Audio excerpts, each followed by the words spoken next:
प्यारे बच्चों, स्वागत है आपका हिंदी व्याकरण के पहले अध्याय भाषा, लिपि और व्याकरण में। देखिए, इसको इंग्लिश में कहेंगे लैंग्वेज, स्क्रिप्ट एंड ग्रामर। समझिएगा जरा। संस्कृत की भाष धातु से भाषा शब्द की उत्पत्ति हुई।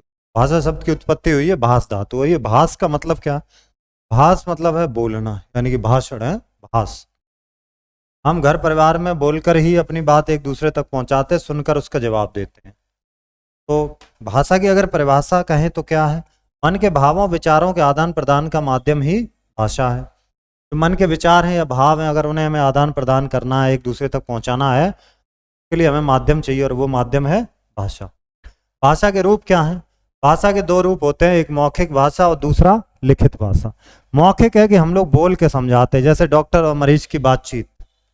डॉक्टर पूछता भाई क्या तकलीफ है, तो मरीज बताता है कि यहाँ दर्द वहाँ दर्द है, बेचैनी, जी मचलाना। अध्यापक और छात्रों से प्रश्न उत्तर सुनना, सुनते समय तो क्या ओरल क्वेश्चन किए जा रहे तो बोलकर बताएंगे, ये है मौखिक भाषा। लिखित भाषा, समाचार पत्र जब पढ़ते हैं तो उसमें लिखा हुआ पढ़ रहे हैं, यानी कि छपा हुआ पढ़ते हैं। और जब अध्यापक ब्लैक बोर्ड यानी कि श्याम पट पर लिखते हैं, वो भी लिखित भाषा का उदाहरण है। आगे बात करते साहित्य की जो भाषा है। ठीक है, साहित्य की भाषा का मतलब यह है कि ज्ञान राशि के संचित कोश को साहित्य कहा जाता है। भाषा की विभिन्न विधाओं जैसे कहानी,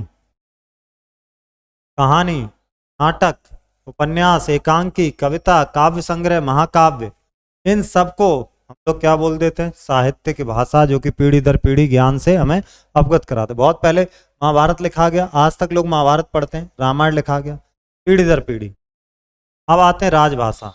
हिंदी भाषा भारत के लगभग सभी राज्यों में बोली जाती है और समझी भी जाती है। 14 सितंबर 1949 को हिंदी को राजभाषा का दर्जा दिया गया। 14 सितंबर को हम कौन सा दिवस मनाते हैं? हिंदी दिवस हम लोग मनाते हैं। सरकारी विभाग के कामकाज भी हिंदी भाषा में स्वीकार्य हैं। अब आते लिपि क्या है? बोली जाने वाली ध्वनियों को लिखने के लिए कुछ संकेत चिन्ह निर्धारित किए गए हैं। इन्हीं संकेत चिन्ह को हम लोग लिपि बोल देते हैं। तो जो भाषा है उसके लिखने का जो तरीका है वही क्या है? उसकी लिपि। पंजाबी भाषा की जो लिपि है उसका नाम है गुरुमुखी। बंगला भाषा की जो लिपि उसका नाम है बंगला। अंग्रेजी भाषा की लिपि का नाम है रोमन और उर्दू की लिपि है फारसी। हर भाषा की अलग अलग लिपि है। अब देखते हैं यहाँ जगह।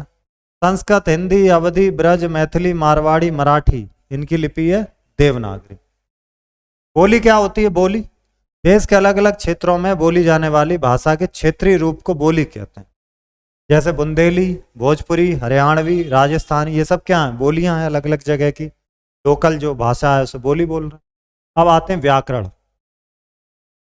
किसी भी भाषा को शुद्ध रूप में बोलना, लिखना, पढ़ना किससे सीखते हैं? व्याकरण से सीखते। ठीक, जैसे देखो, मेरी कक्षा में 40 लड़के पढ़ता है। अब ये व्याकरण अगर नहीं पता होगी तो हम लोग इसको गलत लिख देंगे। माताजी खाना बना रहा है, ये भी गलत हो गया। आम के पेड़ पर कोयल कूक रहा है। अब इनको यदि सही लिखना है तो कैसे लिखेंगे? मेरी कक्षा में 40 लड़के पढ़ता है, सही क्या करना है? अशुद्धि यानी कि गलती क्या? लड़के। लड़के शब्द बहुवचन है कि नहीं? क्या करना चाहिए? मेरी कक्षा में 40 लड़के, यहाँ पर लड़के लिखा, ये भी लड़के। 40 लड़के पढ़ते हैं, क्या करना है यहाँ पर? पढ़ते। क्रिया में बदलाव लाना है, क्योंकि लड़के शब्द बहुवचन है तो क्रिया उसी के हिसाब से रहेगी। तो यही मिस्टेक है क्रिया की। इसी तरह यहाँ पर भी माताजी, इसमें स्त्रीलिंग है, क्या लिखेंगे? माताजी खाना बना रही। आम के पेड़ पर कोयल कूक रहा है, ये भी स्त्रीलिंग है, कूक रही है। व्याकरण के विभाग, 3 विभाग हैं व्याकरण के। पहला वर्ण विचार, इसमें वो स्वर, व्यंजन, इनके प्रकार, इन पर चर्चा करते हैं। दूसरा शब्द विचार, इसमें शब्द, शब्दों का वर्गीकरण, शब्द की रचना, उनके नियम, ये सब होते हैं। वाक्य विचार, इसमें वाक्य, वाक्य के भेद, वाक्य की संरचना, ये सब है। प्रश्न उत्तर ये नोटबुक में लिखने वाले हैं, तो आप नोटबुक में लिखेंगे। भाषा से आप क्या समझते? तो हम अपने विचार है ना, या भावों को बोलकर या लिखकर इस माध्यम से एक दूसरे को पहुंचाते हैं, वो है भाषा। भाषा के कितने रूप है? भाषा के 2 रूप है, लिखित और मौखिक, या मौखिक और लिखित। लिपि किसे कहते हैं? भाषा में जो बोली जाती ध्वनियाँ, उनके कुछ चिन्ह होते हैं, उन्हीं चिन्ह को हम लोग लिपि कहते हैं। व्याकरण से क्या क्या समझते? भाषा को शुद्ध रूप में लिखना ही क्या है? व्याकरण। व्याकरण के कितने विभाग है? 3 विभाग हैं, वर्ण विचार, शब्द विचार और वाक्य विचार। अब ये यहाँ पे नोट वाले क्वेश्चन देखेंगे। मौखिक भाषा लिखित भाषा के 3 उदाहरण। मौखिक भाषा क्या है? जैसे कि रेडियो, मौखिक ही तो हम लोग सुनते हैं। जैसे कि गाना, जैसे कि मौखिक में क्या है और जैसे कि घर पर बातचीत, घर में वार्तालाप। जो घर में वार्तालाप होता है वो मौखिक ही तो होता है, लिख लिख के तो एक दूसरे को देते नहीं। लिखित भाषा क्या है? पत्र लिखित है, अखबार लिखित है, और क्या लिखित है? Notice board. कहीं पर कोई नोटिस बोर्ड लगा है वो भी लिख करके ही तो लगाया गया।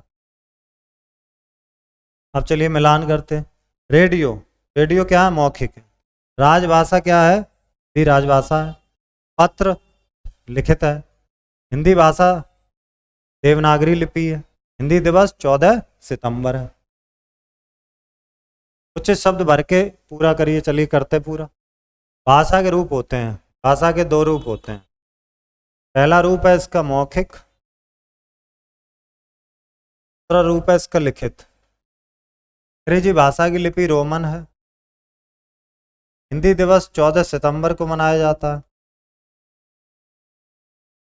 संस्कृत, हिंदी, मराठी भाषाओं की लिपि देवनागरी है। हिंदी भाषा को राजभाषा का दर्जा दिया गया। क्या आ जाते हैं? रचनात्मक गतिविधि। अपने घर के आसपास रिश्तेदार, विद्यालय के मित्रों से जानकारी लेकर के कि वे भारत के किस राज्य के हैं और कौन कौन सी भाषा जानते हैं। उदाहरण के तौर से हम लिख ले रहे, मित्र का नाम मान लीजिए राम है। राम है पश्चिम बंगाल का। पश्चिम बंगाल में कौन सी भाषा है? बांग्ला भाषा। कौन सी भाषा है? बांग्ला, पश्चिम। इसी तरह से हरि आपका मित्र है, और वो है ओडिशा का। ओडिशा में कौन सी भाषा है? ओडिसी। ये क्या है? उड़िया। ऐसे ही आप लिख लेंगे। तमिलनाडु में तमिल भाषा लिख लेंगे, ठीक। हरियाणा का तो हरियाणवी, राजस्थान का तो राजस्थान। लेकिन वहाँ पर तो हिंदी आप लिख सकते हैं, वो बोली हो जाएगी हरियाणवी और राजस्थान। अब मिलेंगे हम लोग अगले अध्याय में। धन्यवाद।